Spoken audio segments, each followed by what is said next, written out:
is brought to you by the expert solar team of New Jersey EMT Solar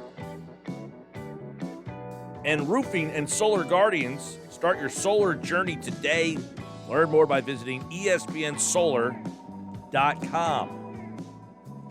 Thanks to Colin Thompson from the Carolina Panthers.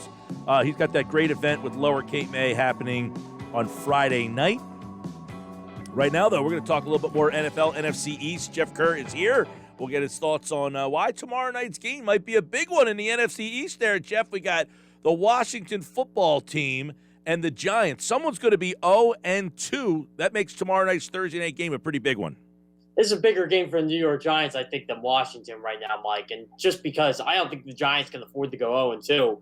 And they're banged up. You know, last year they started, I think it was, 1-5? I think they got their first win when they beat Washington. I think Joe Judge's first two career wins were against Washington, if I'm not mistaken. So they seem to have Washington's number. And this is a team they match up well against. I think this is a must-win game for the Giants. I think Washington can survive if they start 0-2. But I don't know if the Giants can. Yeah, obviously the Giants, you tweeted out something about their offensive line. I said you're being kind. Is that their biggest issue? I mean, and is it a fixable one? You know, it's a shame because the one thing Dave Gettleman and his old school football theories are good at is fixing offensive lines. He did it in Carolina. He did a heck of a job in Carolina. He's tried to do it in New York. He just can't get the players. Like, I like Andrew Thomas, and he's been terrible. And they keep making every excuse in the world for him. I'm like, you're the number 4 overall pick. You got to produce. And I think it's the coaching. I just don't think they're developing these guys over there. Like him, Bobby Hart, I think is over there. Will Hernandez is another one I thought would be better.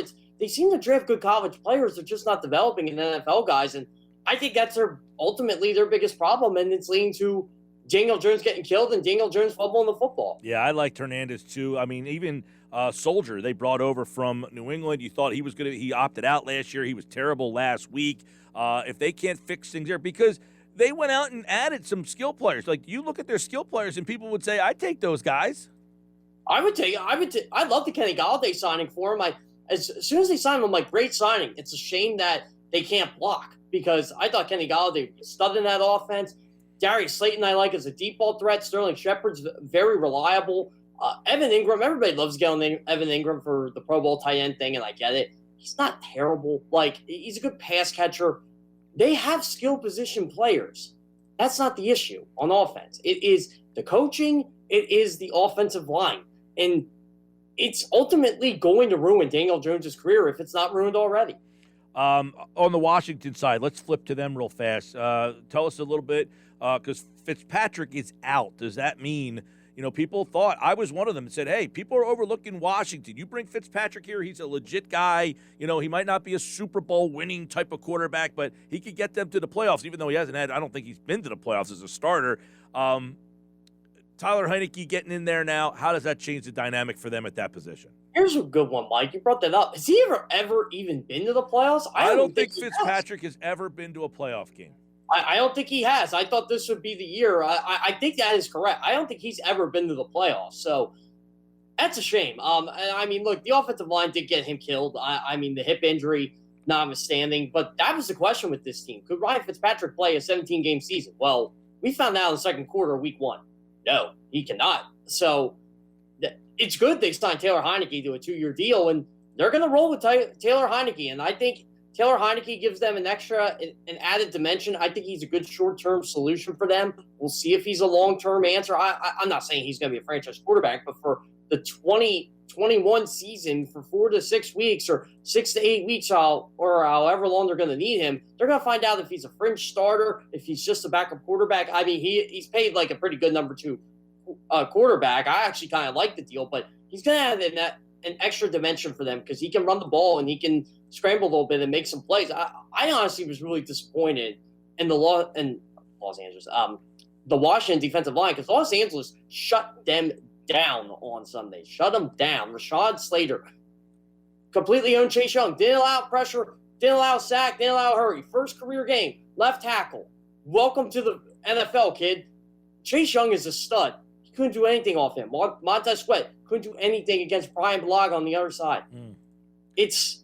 I think that was a tough loss for Washington, but I think they'll survive because I think the Chargers are a really good football team. I agree. I like the Chargers. That was a big win for them. They kept losing that game every year. Let's go to the other NFC East game, and that is obviously, before we get to Philadelphia, Dallas.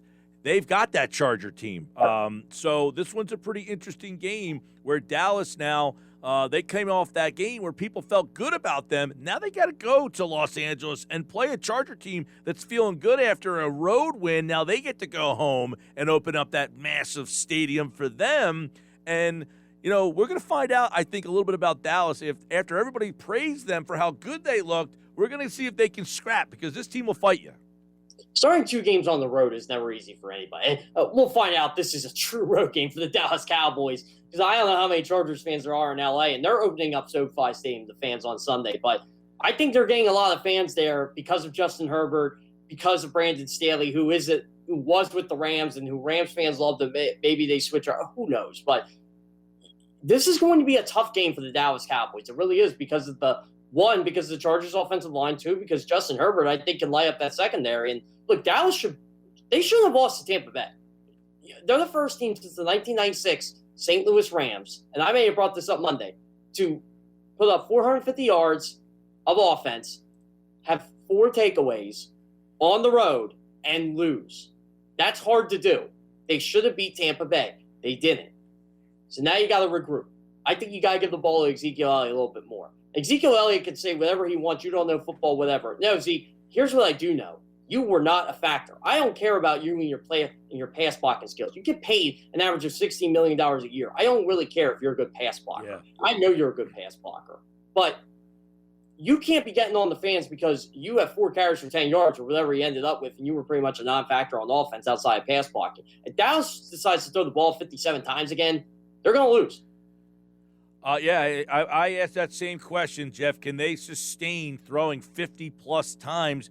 And look, their offensive line has issues now. I mean, they had the COVID issue in week 1. Well, now they have an injury issue in week 2. They didn't do very well sustaining their offensive line with injuries last year, much like Philadelphia. Yeah, exactly. And, Dallas's offensive line isn't like Philadelphia's. It's not very good. I mean, there's a lot of potential there, obviously. Zach Martin, in my opinion, he's the best right guard in football. He's that good. Lyle Collins is hurt. I'm trying to think of what's the other. Oh, no, he's not hurt. He's got the suspension thing or whatever. Yes. Whatever's going on. 5 games.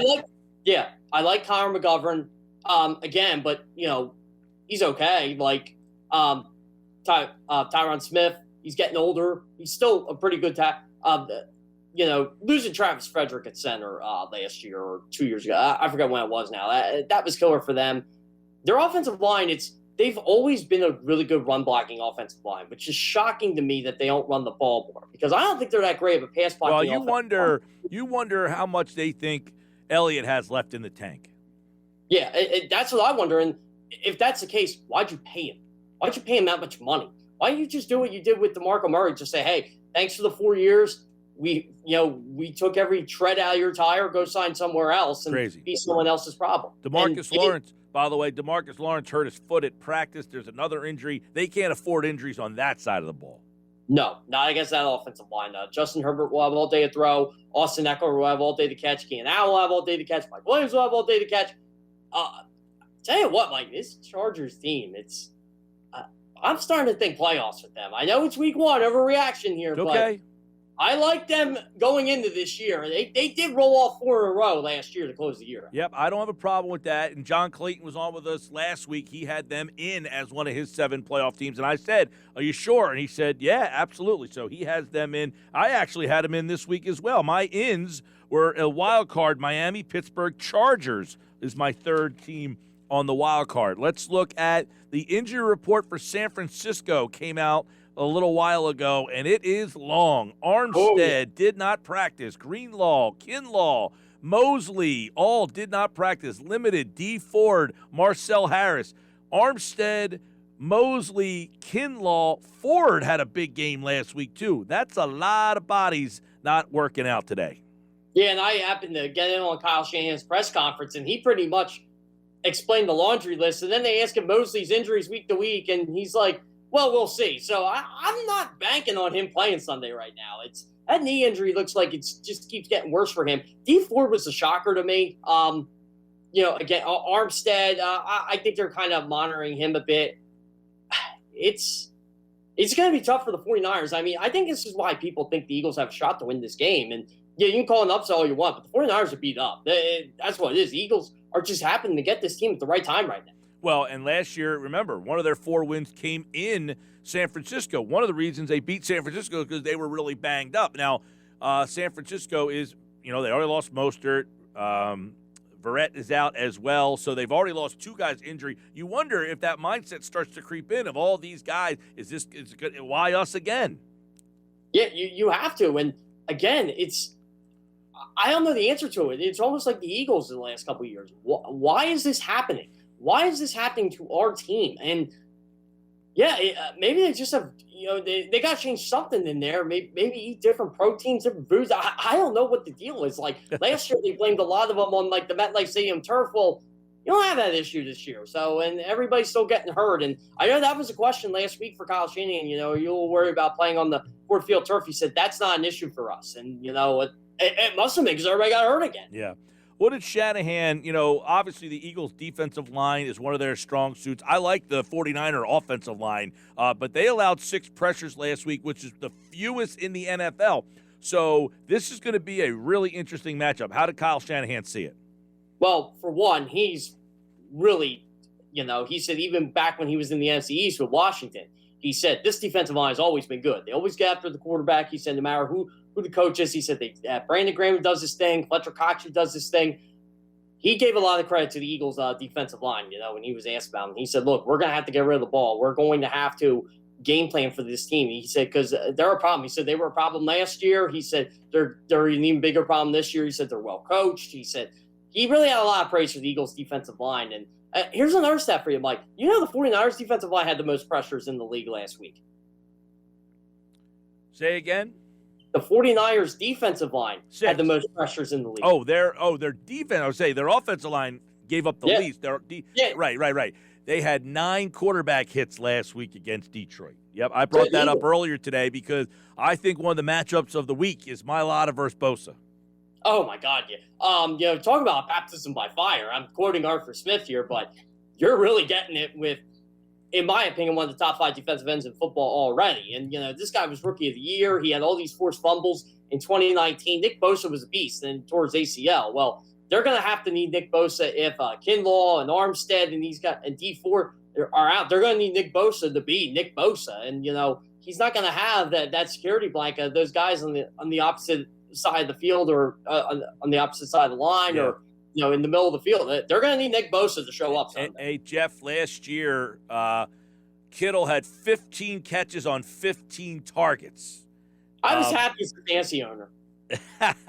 Well, how do they slow him down this time? How do you slow down? Come on, Mr. Defensive Coordinator. What do you got? I mean, for me, I would just kind of let him catch the ball and make sure you tackle him as soon as he catches it. I wouldn't make him catch anything over 10 yards because that's where he can beat you. He can have all those catches and, keep him out of the end zone. I mean, that's honestly what you do with a guy like George Kittle. The best way to contain a guy like that, Mike, keep him on the line. And, make sure that they're not throwing the football as much and you're stopping the run. Then they have to go to the pass, and then you worry about covering George Kittle. But ultimately, he's like Travis Kelce. You just got to contain him. You can't stop him. Hey, today, Landon Dickerson was a full participant at practice. I'm interested to see how this whole plays out because the Eagles line was pretty good. But, man, at some point, I'm sure they're going to feel very compelled to get Dickerson some playing time. You have to wonder where he's going to play, though. Coming in for Jason Kelce? Coming in for Isaac Seumalo? He might just be on special teams or like the field goal team or something. He was on the field goal team today, I think. And so, yeah, it's going to be interesting to find out what they do with him. And I guess, honestly, he's just next man up in case someone gets hurt. Hopefully that's not the case. But it looks like he is going to be the Jason Kelce, Brandon Brooks replacement down the line. All right. Also, I see Shanahan today. He noticed about the wide receivers. He mentioned that the Charger receivers, how well-coached they are, and he gives Sirianni a lot of credit for that. And I guess you can already see the difference in the Eagles wide receivers this season. Yeah, you can. And, he said with the Chargers and the Eagles, like, overall, wherever Nick Sirianni goes, wide receivers are well coached. And he said a lot of that has to do with him. And again, he'll know Nick Sirianni from Adam and Eve. He said he talked to him on the phone once. That was pretty much his only conversation with him. But he is, he said the Eagles wide receivers that, there's something they're going to have to watch out for, especially with their quarterback situation. He didn't go into specifics on certain players like Devonta Smith or any of that. But I think overall as a group, he's a little concerned about, what his defense has to face on Sunday. And that's why I'm curious to hear what D'Amico Ryans thinks when he talks tomorrow. Yeah, we'll see how that all match. I think the matchup, and we'll dive a little deeper into the matchups back when you're back on Friday, but the Eagles' O-line will not have the same way they did Sunday against Atlanta. That's a significantly tougher task. And conversely, their defensive front should not dominate the game as much as they did on Sunday either. No, they shouldn't. And again, if they can get the upper edge, the Eagles will win the game. But don't think the Eagles are going to go in there and get 20-plus pressures again. They're not going to. They're not going to, the only sack they allowed was technically on Jalen Hurts. It wasn't even on an offensive lineman. So, again. Got to cut the penalties out. Yeah, exactly. So, again, you can't have 14 penalties. You can't, Mike. That has to be, that's why I didn't give them an A+ or an A grade. I gave them an A- because I said, look, and I'll say this. I'll give a shout out to my high school football coach, David Dolis. We go won a game by 50 points. We had 14 penalties. I was running 14 hills and doing 70 push-ups, five per penalty. So, again, you got to cut the penalties down, and I'm sure Nick Sirianni is well aware of that. Tomorrow, of course, it's the Thursday night game right here on 97.3 ESPN. Sunday, we've got a great triple header. Eagles, 49ers, Dallas, Chargers, Kansas City, Baltimore. We'll talk more about all those games Thursday and Friday. Jeff Kerr, CBS Sports, and I will be covering the Eagles, 49ers, 97.3 ESPN.com. All right, Jeff, take care, man. And it sounds great, Mike. I already can't wait for Kansas City, Baltimore. Everybody's excited for the Eagles home opener. I'll be waiting all day for Sunday night. Touche.